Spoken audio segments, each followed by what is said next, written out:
Alrighty y'all, so Berkey just got busted.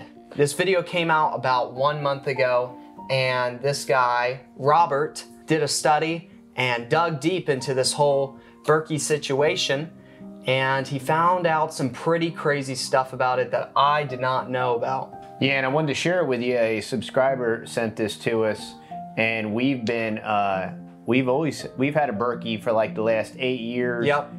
We originally tried buying a Berkey. It was right about 8 years ago. There was a shortage. I think it was Ebola or something that was going around, and a lot of people, and there was a lot of municipalities having problems with brown water, like is currently happening right now. And so we have a Berkey and an Alexapure as a water backup. We store our water in our pond. Yeah. And so that's why we want to keep a gravity-fed filtration system. Our house is on a whole house filtration system, but we want to have a gravity-fed filtration system in case we want to access our pond water. We have a Berkey and an Alexapure, and so this information was kind of troubling to us, so we wanted to share it with y'all. Yeah, and we know several friends of ours that have Berkeys and are really dedicated into the Berkey brand. So anyway, let's get into the video. So before we get into today's video, I need you to do something very important. It is the little red box below the screen here. It is the subscribe button. It is free for you to do, and we will not start today's video without you being subscribed. So we are waiting for you. Somebody will open up the door behind us and interrupt us. We did. By now, you should be subscribed. So we will get into the video. I've done some research on Berkey water filters recently. I wanted to share what I found because I think it'll be useful to anyone who cares. It's kind of sad and frustrating. But some background. About 8 years ago, I needed to filter water from the tap in order to make fermented foods. So I needed to get rid of the chlorine and or chloramine that kills the microbes that make fermented foods tasty. And I found on some mommy blogs and alternative health websites that Berkey was the way to go. There were a couple of sites that said, be careful, they don't have any NSF certifications. NSF, in partnership with some other groups, sets standards for various consumer and commercial goods, water filters being one of them. So if you get an NSF standard, it means you have met a basic benchmark for that product. So this is how we put the battery in on our Vanessa jackets. Gotta push it all the way in. Vanessa is having a sale on their jackets, and it's called the deal of the day. It shows that it's 100% fully charged there. And then there's a smaller pocket in there so it doesn't clunk around. And you get up to 40% off. So going into the winter months of the year, it's nice to have a jacket or a vest that you can just slip on and you just click the button and it's already hot, versus having to, you know, like you gotta take off your jacket for whatever reason, put it back on when you go outside, and then it's all cold again. But with this, you can just put it on and it's already hot. You just hold this, and then it's on. There's 3 modes, high, medium, and low. I love this vest so much, links down below, go check them out. For water filters, the 2 most common are NSF Standard 53. That's for most consumer water filters that you would find in a home. There's also NSF Standard 58, which covers reverse osmosis filters that you would find in homes. Berkey would fall under Standard 53 for the most part. There are other standards, but they have to do more with like the taste of the water. They don't have to do with filtering out different contaminants. So, Berkey didn't have no NSF certifications. Another kind of confusing piece about this is that if a water filter gets an NSF 53 certification, they have to get one for each contaminant that it filters. You can't just get one catch-all certification that covers everything. You got to get one. If you advertise, you know, this water filter filters, I don't know, chlorine, then you have to get an NSF standard for chlorine, standard 53 certification for chlorine. Then if you say this filters, you know, XYZ pesticide, you've got to get another certification to the standards of standard 53 saying that your filter really filters to that capacity. And on and on and on. So New Millennium Concepts, the company that owns Berkey, on their website said, that's really expensive. It's expensive to purchase all of those certifications for every contaminant and maintain it with an annual fee. So we don't do that. Instead, we have a third-party lab do it for us. Okay. They advertise their black Berkey elements as filtering to 3,000 gallons. So one element filters 3,000 gallons. Well, none of the test results that they show on their website actually tested to 3,000 gallons. I didn't find that out until later. The New York Times had a piece on the Wirecutter calling into question some of the claims of Berkey. And I don't always trust the Wirecutter. They can be pretty biased. But it caused me a little concern. So I dug in. I contacted New Millennium Concepts, the Berkey company. I also contacted the lab that did the tests for Berkey, that Berkey displays on its website. The lab, which on the title of the results says tested to standard NSF 53, wrote back and said, well, we tested all of the contaminants listed to 200 gallons, and we tested lead, this heavy metal, to 2,000 gallons. So the results you see on that test results page, that's what we tested. And I'm sitting there thinking, well, 2,000 gallons is not 3,000 gallons, and 200 gallons is very much not 3,000 gallons. Also, another thing that was kind of weird is the New York Times talked with the same lab that I emailed, and he told them he tested lead to 1,100 gallons. So I don't even know what that's about. Why is he telling me it was 2,000 and he tells the New York Times it was 1,100? Can he not read? I have no idea. So I then email Berkey and I say, what's up with this? No response. Email again. What's up with this? No response. And I'm emailing one of their executives because I'd been part of a little pilot where they were doing these new bottles, and they sent me a free bottle to give them some unbiased feedback. So I had one of their email addresses.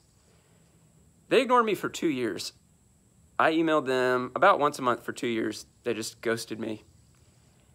And so I gave up on that, and I started emailing this past month through their normal customer service channels. And when I got to the key question, I said, you know, you advertise that you can filter to 3,000 gallons. Where are those test results?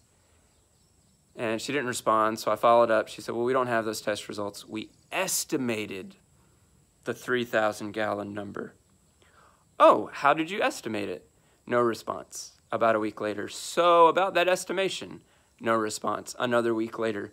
Hey, are you going to email me back? Nothing. Another week. So how about this estimation thing? No response. Totally ghosting me. So the 3,000 gallon life cycle of the black Berkey is made up. Doesn't exist. I think that the executives were sitting around one day and they're like, you know, we can get all this water filter stuff from China and India. We'll slap our name on it, and we'll just make up a number. What do you think will dupe everyone? How about 3,000 gallons? Yeah, we'll put NSF 53 on there. No one will follow up, and it'll look legit. That's what they did. I don't know. I can't prove it, but I'm 99.9999% sure that's what happened. To add insult to injury, the NSF standard 53 is supposed to be tested anywhere between 120% of the rated life cycle of the filter and 200%. So not only did they not test to 100%, which would have been 3,000 gallons, they did not test to the actual standard that they advertised that this third-party lab had done. A really cool YouTube channel called Project Farm tested a bunch of different water filters and found that Berkey did not do well. So shout out to Project Farm, y'all. It's an awesome channel. Amazing. If you're ever looking at buying anything, Yes. I always like to check Project Farm because this guy is very empirical. He's incredibly thorough, and he runs a lot of very benign things and very expensive things, and then also very minor items that you would consider purchasing. And he does a very thorough job. He's like a super analytical nerd kind of dude. So he's like the opposite of me, but yeah, I love the data and how he puts it together. And it makes it real quick and easy if you're considering something. Oh, yeah. You can look at his data and he's like, well, dollar for dollar, this is your best buy and here's why. So I think it's really great. So I'd highly encourage you to check out Project Farm, subscribe over there. If you do that, tell them the Texas Boys sent you. And that was the one main reason why we wanted to make this video. Being pretty big Berkey people ourselves and knowing other people that have Berkey and believe in this brand, Berkey, now knowing all of this is just kind of super shady, you know? Yeah, I mean, there's lots of people that really promote the Berkey brand. Yeah, big time. And yeah, this is very disappointing. It's very disappointing. I guess apparently it's been this way since the beginning. I don't know, but it's very interesting, and it's great information for y'all. Exactly. As you're preparing, and you know, because there have been lots of boil just water bans and boil bans lately. So this is something that impacts a lot of people. I think that was just in Missouri where brown soup was coming out of the faucet. So it's always a good idea to have some type of external filter on hand. Absolutely.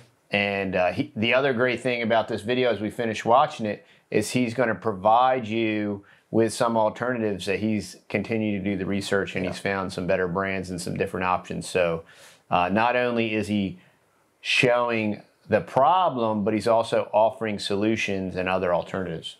Like at all compared to the other filters. So I'm done with Berkey.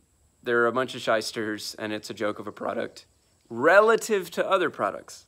Supposedly it will go to 200 gallons for most contaminants and maybe even 1,100 gallons for lead, but that's anyone's guess. So I looked on the databases for the two groups that certify products to the NSF standard 53 and 58. That's NSF itself and a group called the Water Quality Association. They are the only two groups. There are others. There's three others. This Canadian group, a plumber group, and Underwriters Limited, or Lab. I can't remember. It's UL is the abbreviation. WQA and NSF are the only ones that really test consumer water filters. Got on their database, found filters that had at least one NSF certification. Still blows my mind that Berkey doesn't have any. 0 NSF certifications for any contaminants. It's a total joke. And there are several products that look really good. And I'm a nobody. I doubt that anyone's really going to watch this video, but for the few that do, I hope it helps you. Anyway, I say that to say I'm not getting any money off of this. I just really care about my family having clean water, and I'm a little OCD sometimes about things. So I give these names purely out of I hope this helps you. And I'm going to link to them and link to some documents where I compiled all this info. Aquasana, great company. I went with them. That's what we're going to use in our house. Another one is Culligan International. They own several brands, including Hydroviv, APEC, and Zero Water. I didn't really look into most of the under sink filters because we're living in someone else's house right now. so I needed a more portable option, and Aquasana had a countertop unit that was good. I'm also looking for filter, oh, and Watts. Watts is another company that had a good one, and I'm gonna link to each of these. For portability, like when we travel, I wanted a pour-through filter, and I narrowed that down to 0 water or a company called Clearly Filtered. One thing to note about the portable options, they got a lot of plastic. Don't let them be exposed to sunlight or heat. You also don't want them to be exposed to alcohol or acidic solutions, but why would anyone do that with a water filter? I could see myself accidentally leaving it in a windowsill or outside on a picnic or something. Don't do that. Don't let it get exposed to UV rays from the sun, and don't let it get hot. Just wash it with like cool or tepid water and a mild soap. What else is important to relate? Oh, so lastly, PFAS chemicals have been in the news. They come from Teflon, non-stick pans, Scotchgard, stuff like that. And they're horrible, terrible for us, and they never really go away. They just stay in the environment. So you don't want those in your drinking water, but sadly most of us do. Most of us actually have it in our blood systems right now, all over the globe, the research shows. And the NSF doesn't have a standard for a kind of PFAS called short chain. There's long chain and short chain. Short chain PFAS are hard to filter, harder to filter than long chain. They don't have a standard for short chain yet. They will, but they don't. So the best filters for short chain had to be analyzed with a third-party group. And there's a team of researchers at a university in North Carolina that did that. And they found that the Aquasana reverse osmosis under sink, there was an APEC model and a Watts that did really well with the short chain PFAS. Also, it filtered the PFAS down to 1 part per trillion, which is what the EWG and some other scientists say really should be the limit. The official limit is 70 parts per trillion, which is a lot more than 1 part per trillion. So the NSF has not really caught up to that yet. So don't trust the NSF on the PFAS. Trust the third-party groups on the PFAS for now. And I'm going to put all that in the description of this video, and I'm linking to a document that's got all this. I hope this helps. Thanks.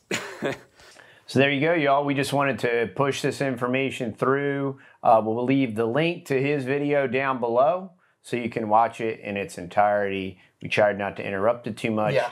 On his video, you'll also see the links for the different water filter systems that he's done research on, as well as I think he's got a Google Docs document where he put together all his findings so that you can have access to that as well. But you know, this is just really good information. Yeah. We're going to look at a passive filter to buy to replace our Berkey so that we have an effective filtration system. Like I said, right now we have a Water's Edge full system, and it has chloramine, has a sediment filter and a chloramine filter, and that works great for us as far as our full house filter. But we do want to have a portable filter for if we have sustained power outage, we want to be able to access our pond and filter that water for potable water. So that's what we're going to do. Yeah. And so let us know down below what you're going to do, and let us know your experience with Berkey or any other filtration system. If you have any recommendations, put them down below, because we're in the market, we're looking, so let us know. That'd be great. I would love for you to go check out the texasboys.com, our little farm website where we sell teas, coffees, candles, wax melts, and native honey. Over there, we got it in bulk sizes and little sizes. Also, we got these Printed in America t-shirts, and you can watch the videos over on our website if you sign up and become a native over there. Also, included in the native membership is all of our family's recipes and exclusive discounts. So thank you all so much for taking some time out of your day and clicking on this video. We will see y'all later. Don't forget to like, share, and subscribe if you like our information. Exactly. And share it with your friends and family. Share it with your enemies. Exactly. All right. We'll see y'all. Have a blessed night. All right. Bye-bye.